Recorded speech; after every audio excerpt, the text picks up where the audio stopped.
Asyaitanu ya'idukumul faqra. Setan selalu membisikkan kekurangan dalam hati. Setan selalu membisikkan kesedihan. Setan selalu membisikkan ketakutan. Halau ketakutan itu dengan takbir. Usir rasa cemas itu dengan takbir. Allahu Akbar, Allahu Akbar, Allahu Akbar, walillahil hamd. Bahwa orang yang dekat dengan Allah, ujian tak pernah terhenti datang. Kenapa Ibrahim yang bergelar Al-Khalil, kekasih Allah, Al-Khalil, orang paling dekat dengan Allah, Al-Khalil, orang yang disayang Allah. Ngapa ujiannya datang silih berganti? Ujian pertama datang dari seorang ayah yang tidak menyembah Allah. Ya abati, wahai ayahku, mengapa kau jadikan berhala sebagai Tuhan? Apa jawab Azar, ayah Ibrahim? La illam tantahi, kalau kau tidak berhenti menceramahi aku, kalau kau tidak berhenti mendakwahi aku, la arjumannaka, akan ku lempar kau pakai batu sampai mati. Wahjurni maliya, tinggalkan aku untuk selamanya. Tak ada ujian yang paling berat selain berhadapan dengan ayah kandung yang musyrik mempersekutukan Allah. Kasarkah Ibrahim? Tidak. Apa jawab Nabi Ibrahim? Sa'astaghfirulaka rabbi, aku tetap akan memintakan ampun kepada Allah atas dosa-dosamu, hai ayahku. Innahu kana bihafiya, Allah itu sayang kepadaku, Allah itu cinta kepadaku, aku akan memintakan ampunannya untukmu.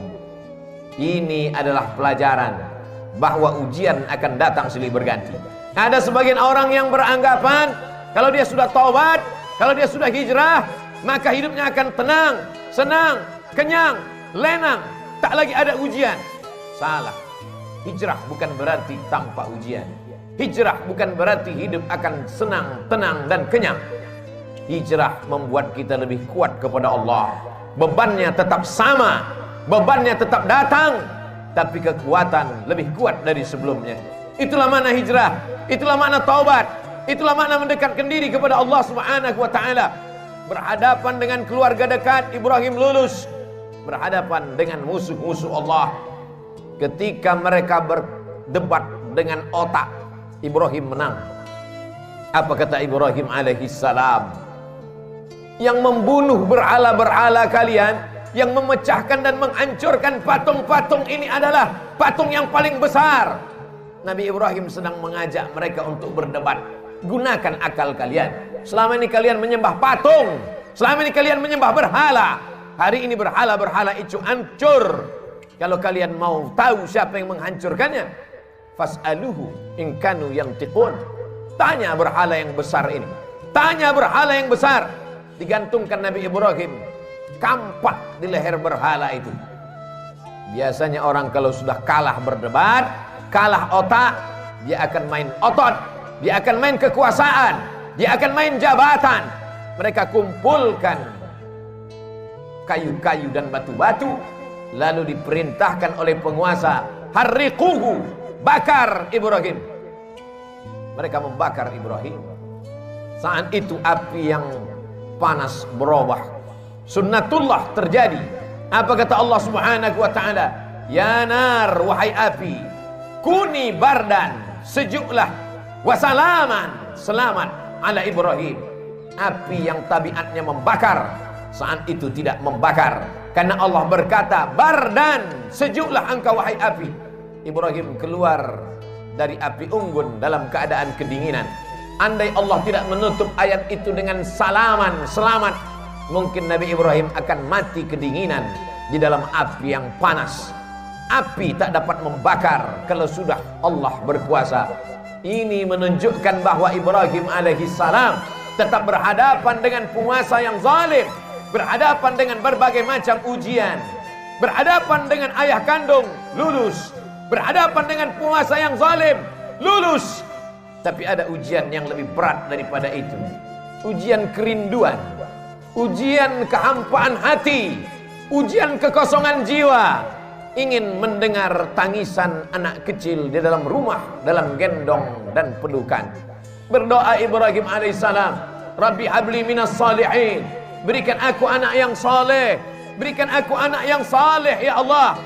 86 tahun dia berdoa kepada Allah. Begitu disebutkan oleh Imam Abul Fida Ismail Ibnu Katsir dalam tafsir Al-Qur'anil Azim. Adakah hari ini orang yang berdoa, sudah sholat, sudah tahajud, sudah berinfak, sudah bersedekah, mengapa Allah tidak mengabulkan doa saya? Mengapa Allah tidak memperkenankannya? Hari ini kisah Nabi Ibrahim mengingatkan kita kembali, sesungguhnya tak sulit bagi Allah untuk memberikan yang kau cintai, yang kau sayangi, yang kau harap-harapkan. Tapi Allah ingin kau merintih di tengah malam dalam doamu. Allah ingin melihat kau bermunajat dengan tetesan air matamu. Allah ingin kau berdoa. Allah ingin kau berikan segalanya kepada Allah. Allah maha cemburu.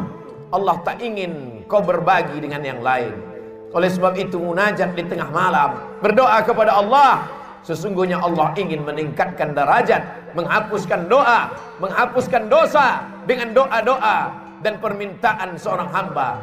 Aqrabu ma yakunul 'abdu min rabbih, seorang hamba paling dekat dengan Allah wa huwa sajid, ketika dia sedang bersujud. Fa aksiru fihi du'a, perbanyaklah doa. Pesan pertama dari kehidupan Nabi Ibrahim, bahwa hidup tak pernah lepas dari ujian. Hari ini kita sedang menghadapi ujian besar. Saudara-saudaraku yang kena PHK, saudara-saudaraku yang kesulitan dalam mencari nafkah, sesungguhnya ujian itu tetap datang silih berganti. Allah hanya ingin melihat perut itu kosong dari materi, sehingga kalau perut kosong, hati penuh, besarkan Allah. Allahu Akbar, Allahu Akbar, Allahu Akbar, walillahil hamd. La ilaha illallah, Allahu Akbar, walillahil hamd. Besarkan Allah dalam hatimu, supaya dunia ini kecil dalam pandangan matamu. Besarkan Allah dalam jiwamu, supaya kau melihat ujian itu kecil. Dunia ini tak sampai setengah sayap nyamuk, saudaraku. Dunia ini tak sampai setengah sayap nyamuk. Oleh sebab itu, man arafat dunia hanan alaih, siapa yang tahu hakikat dunia, maka ringan dunia ini baginya. Allahumma la taj'alid dunya akbar hammina wala mablagha ilmina. Jangan jadikan dunia ini cita-cita terbesar kami ya Allah. Jangan jadikan dunia ini harga terhadap ilmu kami. Dunia hanyalah jembatan menuju akhirat.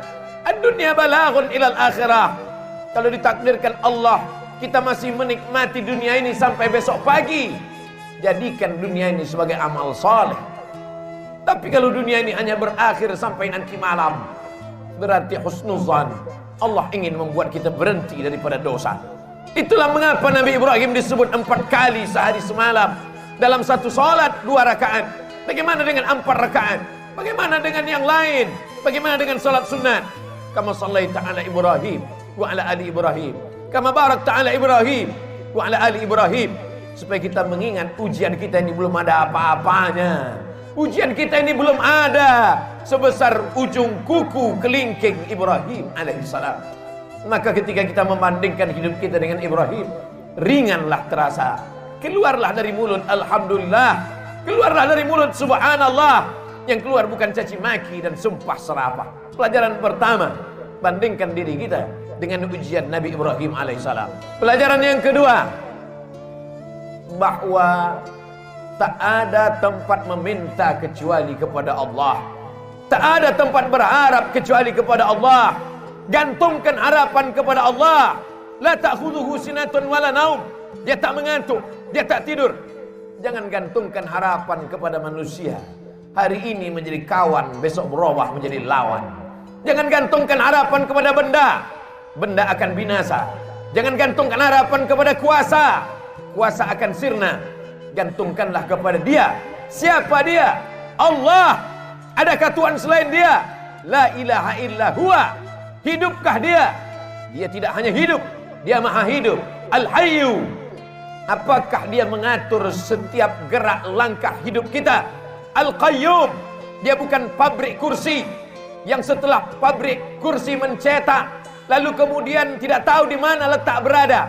Dia bukan pabrik karpet, setelah karpet dicetak, dijual, tak tahu di mana berada. Dia adalah Allah Al-Qayyum. mengatur kehidupan kita, detak jantung kita, hayunan tangan kita, langkah kaki kita, bisikan yang ada di hati kita, terlintas dalam kepala kita. Dia tahu siapa dia, Allah. Adakah Tuhan selain dia? La ilaha illa huwa. Hidupkah dia? Dia maha hidup. Al-Qayyum, dia mengatur hidup kita. Mengapa cemas? Mengapa takut? Mengapa ngeri? Ada dia yang mengatur segala hidup kita. Kuasakah dia? Lahu ma fis samawati wa ma fil ard. Ada yang bisa menolong selain dia? Man dzal ladzi yashfa'u 'indahu illa bi'idhnih. Tahukah dia apa yang ada dalam kepala kita hari ini? Ya'lamu ma baina aydihim wa ma khalfahum wa la yuhituna bi syai'in min 'ilmihi illa bima syaa'. Sehebat apa kuasanya? Wasi'a kursiyyuhu samawati wal ard. Sulit dia mengatur alam semesta. Wala ya'uduhu hifdzuhuma. Hebatkah dia? Kuasakah dia? Tinggikah dia? Besarkah dia? Wa huwal 'aliyyul 'azim. Itulah yang menguatkan kita. Itulah yang membuat kita hebat di antara makhluk yang lain. Kalaulah manusia itu hebat karena besarnya, tentu lebih besar sapi yang ada di depan kita, tapi kita akan menyembelih dia. Kalaulah manusia itu hebat karena suaranya, tentulah onta lebih besar suaranya, tapi pagi ini onta disembelih. Kita hebat karena kita membesarkan Allah.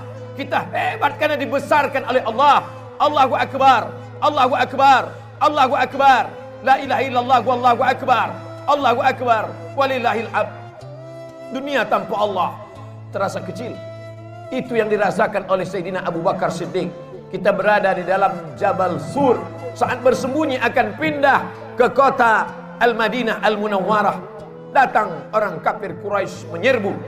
Mereka akan membunuhnya. Bergetar tangan Sayyidina Abu Bakar. Tapi Nabi tahu. Apa kata Nabi? La tahzan, jangan sedih. La tahzan, jangan takut.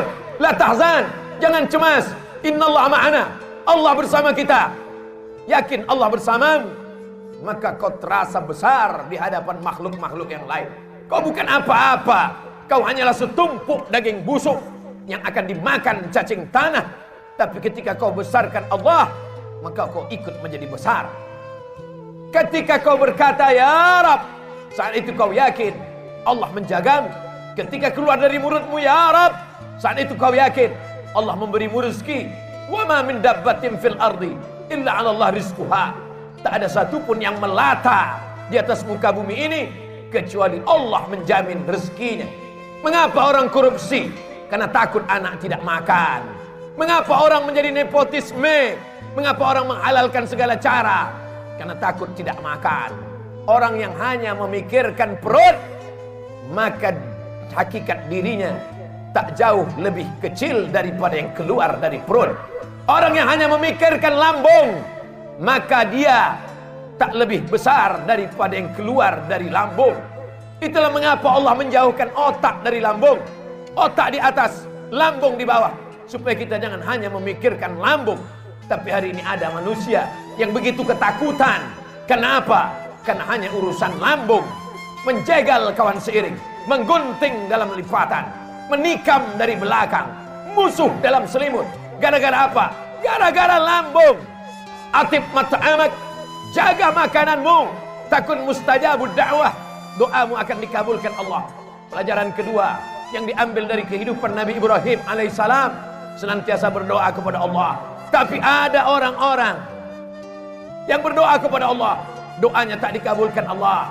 Rajulun as'as, rambutnya berdebu, akbar, kusut, berdebu, yamuddu yadayhi ila sama, tangannya diangkat ke langit, tangannya dia tengadahkan ke atas. Dia berkata, ya Rab, ya Rab, ya Allah, ya Allah. Doanya tak dikabulkan Allah. Mengapa doanya tak dikabulkan Allah? Mat'amuhu haram, makanannya haram. Masrabuhu haram, minumannya haram. Malbasuhu haram, pakaiannya haram. Wa ghudhiya bil haram, dan dia diberikan makanan haram. Oleh sebab itu, atib mat'amak, jaga makananmu, jaga kehalalannya, jaga kesuciannya, jaga kebersihannya. Takun mustajabun da'wah, maka doamu akan dikabulkan Allah subhanahu wa ta'ala. Kita ingin diberikan Allah pandangan, supaya pandangan kita lurus, supaya kita faham, supaya kita sabar atas segala doa-doa kita. Kalau Nabi Musa alaihissalam 40 tahun baru terkabul doanya. Kalau Nabi Ibrahim 86 tahun baru terkabul doanya. Padahal mereka adalah Khalilullah, padahal mereka adalah Kalimullah. Maka kita datang sabar kita. Sesungguhnya kita sedang menyerahkan nasib kepada Allah. Allah lebih tahu apa yang lebih baik daripada kita. Tapi kadang kita memaksa Allah. Kita sudah buat target-target, kita sebuah keputusan, ada keputusan kita, dan kita paksa Allah untuk mengikuti kehendak kita. Allahu Akbar, Allah Maha Besar, kita kecil. Allahu Akbar, Allah Maha Hebat, kita tak ada apa-apanya. Robah pandangan kita, berikanlah yang terbaik untukku menurut pandangan Engkau ya Allah. Bukan aku paksa Engkau mengikut kehendakku, karena Engkau saja yang besar, yang lain kecil ya Allah. Pelajaran yang terakhir, yang ketiga, puncak daripada cinta adalah ketika sanggup berbagi. Puncak cinta bukan memiliki, puncak cinta bukan menguasai, puncak cinta ketika sanggup berbagi. Itu ditampakkan dalam kehidupan Nabi Ibrahim alaihissalam. Setelah anak itu lahir, itulah puncak cinta, keinginan untuk memiliki untuk selamanya. Tapi Allah berkata lain. Ya bunayya, wahai anakku, inni ara fil manam, kulihat dalam mimpiku, anni azbahuka, aku sembelih lehermu, fanzur madza tara, apa pendapatmu hai anakku? Dan ternyata anak pun sama berfikirnya. Puncak dari cinta kepada ayah adalah saat sanggup berbagi kepada Allah. Apa kata sang anak? Ya abati, wahai ayahanda, if'al ma tu'mar, laksanakan perintah Allah. Satajiduni insyaallah minas sabirin. Insyaallah aku sabar ayah. Bertemu seorang ayah yang soleh dengan anak yang soleh. Jangan pernah bermimpi mendapatkan anak yang soleh kalau tidak dari ayah yang soleh. Soleh dalam berfikir, soleh dalam beramal, soleh dalam mencari nafkah. Siapa yang cinta kepada Allah, maka dia bagikan kepada Allah. Siapa yang cinta kepada makhluk, maka habis untuk makhluk. Makhluk itu mati, semuanya berakhir. Tapi cinta kepada Allah, itulah yang kekal abadi. Sesungguhnya yang dibagi kepada Allah, yang ikhlas berbagi karena Allah, itulah yang akan kekal abadi sepanjang zaman. Tak akan lapuk kena hujan, tak akan goyah angin kencang. Sebab apa? Sebab Allah yang mengekalkannya hingga hari kiamat. Serahkan kepada Allah, dia akan besar. Bagikan kepada Allah, dia akan kekal abadi. Ma'akalta fa'afnaita, kalau kau habiskan untuk makan, dia akan busuk. Wa malabista, kau habiskan untuk pakaian, dia akan lapuk. Wa matasaddaqta, yang kau sedekahkan untuk Allah, itulah yang akan kekal abadi. In tansurullah, kalau kau tolong agama Allah, yang surkum, yang kau cari selama ini, pergi pagi pulang petang, habis waktu, tinggal sholat, tergadai agama dan akidah, hanya sampai ke tenggorokan. Setelah itu pun kau akan mati. Harta warisan dibagi-bagi, tak tersisa untuk diri. Semua hanya akan dibawa menghadap ilahi. Akan kembali ke rumah. Yarji'usnani, anak, menantu, sahabat, buah hati belayan jiwa, akan kembali ke rumah. Mereka akan menangis 2-3 hari. Selepas itu mereka akan tertawa. Mereka akan melupakan kita. Kerja, kalau kau hari ini jabat tinggi, punya kekuasaan hebat, dia akan digantikan oleh orang lain. Belum kau mati, mereka sudah siap untuk menggantikannya. Wa yabqa wahidun, yang tinggal hanya satu. Apa dia? Wakaf, infak, sedekah. Bila kau punya yang lebih besar, berikan wakaf. Tidak lebih besar, berikan infak. Tidak lebih besar, berikan sedekah. Allah Maha Adil. Kalau kau hebat, berikan wakaf. Kalau kau kurang hebat, berikan infak. Kalau kau manusia biasa, berikan sedekah. Tabassumika fi wajhi akhika sedekah. Senyummu ke wajah saudaramu adalah sedekah. La tahqiranna minal ma'rufi syai'a. Jangan sepelekan perkara walaupun kecil. An tulqiya akhaka biwajhin talqin. Hanya sekedar menghadapi orang dengan wajah yang cerah. Itulah yang akan dikenang orang sepanjang zaman. Dari abad berabad, dari zaman berzaman, tak akan dilupakan orang. Masih ingat orang dengan senyummu. Saat kau mati dimakan cacing tanah, masih didoakannya. Masih didoakannya saat dia lewat di makammu. Masih sempat mulutnya berkata, Assalamualaikum ya ahlal diyar minal mu'minin, wa inna insyaallah bikum lahiqun. Yarhamullahul mustaqimin wal mustakhirin. Nas'alullah lana wa lakumul afiyah. Tapi kalau kau sombong, kalau kau angkuh, itu juga akan dikenang orang. Itu juga akan diingat oleh orang sepanjang zaman. Itulah orang yang sombong, itulah orang yang angkuh, itulah orang yang paling merasa tinggi hati. Oleh sebab itu, bukti kau rendah hati kepada Allah, berinfak, berwakaf dan bersedekah.